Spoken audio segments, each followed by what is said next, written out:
হিমালয়ের কন্যা নামে খ্যাত উত্তরের জেলা পঞ্চগড়ে দিন দিন বাড়ছে শীতের তীব্রতা। হিমালয়ের একেবারে নিকটবর্তী হওয়ায় দেশের অন্যান্য স্থানের তুলনায় আগেই এই জেলায় শীতের প্রভাব পড়তে শুরু করে।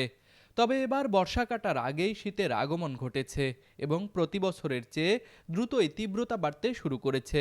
গত কয়েকদিন থেকে তাপমাত্রার পারদ ১৩ থেকে ১১ ডিগ্রি সেলসিয়াসের মধ্যে ওঠানামা করছে। স্থানীয়রা বলছেন, তাপমাত্রার এই তারতম্যের কারণে জেলায় দ্রুত বাড়তে শুরু করেছে শীতের তীব্রতা। ফলে সবচেয়ে বেশি বিপাকে পড়েছেন নিম্ন আয়ের মানুষ, দিনমজুর ও খেটে খাওয়া শ্রমজীবীরা।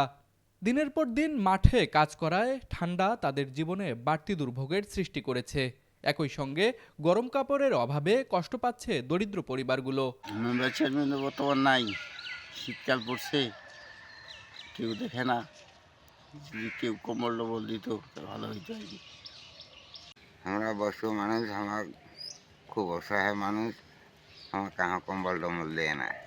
জেলা প্রশাসক কম্বল উমরা দেয় না, আমরা কেন শীতকাল কাটিম।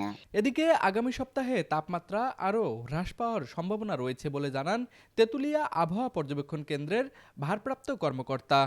হিমালয় কন্যা খ্যাত পঞ্চগড় জেলার তেঁতুলিয়া উপজেলায় এই আবহাওয়া পর্যবেক্ষণটি অবস্থান হওয়ায় এখানে মূলত উত্তর পশ্চিম দিক থেকে বয়ে আসা হিমালয়ের হিমবাতাসের প্রভাবেই দিন দিন তাপমাত্রা হ্রাস পাচ্ছে। আজকে এই পর্যবেক্ষণাগারে তাপমাত্রা রেকর্ড করা হয়েছে 10.4 ডিগ্রি সেলসিয়াস তাপমাত্রা, যা দেশের সর্বনিম্ন তাপমাত্রা। গত এক সপ্তাহ ধরেই এই পর্যবেক্ষণাগারে সর্বনিম্ন তাপমাত্রা রেকর্ড করা হচ্ছে। এই তাপমাত্রাটি আগামী এক সপ্তাহ পরে আরও নিচে নামার সম্ভাবনা রয়েছে। শীত বাড়লেও জেলায় এখনও তেমনভাবে শীতবস্ত্র বিতরণের কার্যক্রম দেখা যায়নি। তবে জেলা প্রশাসক বলছেন, শীতবস্ত্র বিতরণের সকল প্রস্তুতি সম্পন্ন হয়েছে।